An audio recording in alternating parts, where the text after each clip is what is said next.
The eThekwini Municipality says it is working tirelessly to ensure that infrastructure that was damaged during Monday's tornado is repaired. The Metro says although they are doing all they can, it may take a while before services are fully restored due to the extent of the damage in oThongathi. Newzroom Afrika's Nobuhle Modise joins us now live from oThongathi. Nobuhle, thank you so much for joining us this morning, and a very good morning to you. Just looking at the visuals behind you, even though the municipality is saying they will work tirelessly to try and fix the infrastructure, it really will be a tall order and a long job. Indeed, Masa, it's going to be a very long time before the lives of people who were affected by this tornado on Monday are really back to normal. In fact, this is one of the places we visited in the aftermath on the Tuesday morning after that tornado on Monday. And I remember one of the family members here was telling me that the house that I'm standing next to and the one on my right, these are one of the oldest houses in the Sandfields area. I understand that their grandfather had bought the property from a farmer who used to own the farm around here. So the property to my right is about 100 years old, and the one to my left is also not very far off from that. So you can see the extent of the damage. I'm just going to ask my colleague Lungelo to just pan for you and show you, I mean, the kind of destruction that took place here. I remember when we spoke to the family members, they were telling me that there was a lady in the white compound whose legs were broken, and a white male was lying next to her, and they had to make a makeshift stretcher in order to get her out of there because there were no emergency services. You'd remember that on the day the roads were inaccessible because you can see all the debris. You'd imagine what happens during a tornado. Everything was flying around, the roads were blocked, and so people had to make do with what they have. And he was telling me that they were taking burglar bars from the windows that had broken to make makeshift stretchers so they could get people out. There was a gentleman who was trapped in between those vehicles that flew and hit each other, and he was trapped in between that wall. So that's the kind of disaster that took place here. And as I'm standing here, I'm here with one of the family members, Mr. Jaya Govender, you know, just to ask him where to from here. I mean, we've been here since Tuesday, and we've been going up and down these places, and I mean, we come and check if, you know, there's any progress, if people are rebuilding, how they're moving forward from this. And he's telling me that they in actual fact don't know what they're going to do. Masa, I'm just going to bring him into the conversation. Thank you very much, Mr. Govender. Thank you. I mean, it's tragic what has happened here. Explain to me where to from here. What's the plan? Were your items insured? Was your home insured?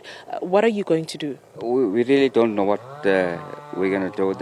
We just have to wait for the insurance guys to come back to us. Everything happened in under 2 minutes. Our house was done, flattened.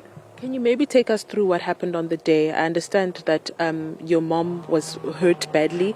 I remember when we were here on Tuesday, that Yes. said that she was in hospital. Yes, we had to take her out of that room with a headboard.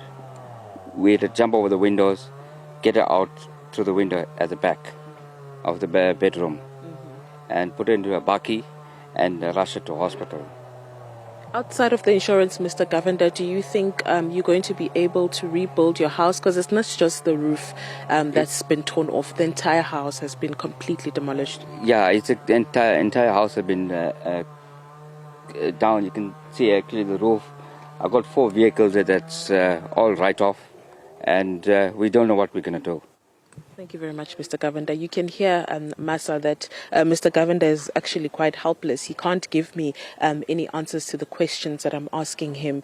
And, you know, he's not the only one. They're saying they're waiting for insurance to see where to from here. But in the meantime, they're all just pretty helpless, Masa. This entire road, you know, looks like a ghost town. There's trees everywhere. I'm going to ask my colleague once again to just show you, you know, every house on the street was damaged. Everybody lost everything. This is one of the houses where someone was also declared dead. So Yes.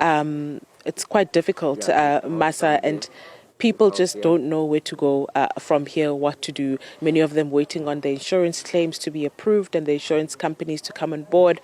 And yeah, in the past 3 days, like I said, it's going to be very, very difficult for them to get back to a place of normalcy. The eThekwini Municipality, as you've mentioned in the intro, saying they're working tirelessly, but they cannot guarantee that things will be back to normal in time. You'd remember that the power lines did were also collapsed on the day. That's why there isn't any power. He's also told me, Mr. Governor has also informed me that there isn't water as well. So these are the kind of issues that they're having to tackle, and it doesn't look like they will be solved anytime soon, Masa.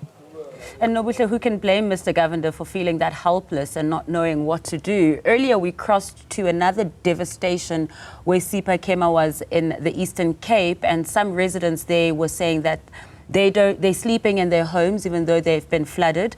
Those homes that you're showing us there are clearly absolutely destroyed, some of them demolished completely.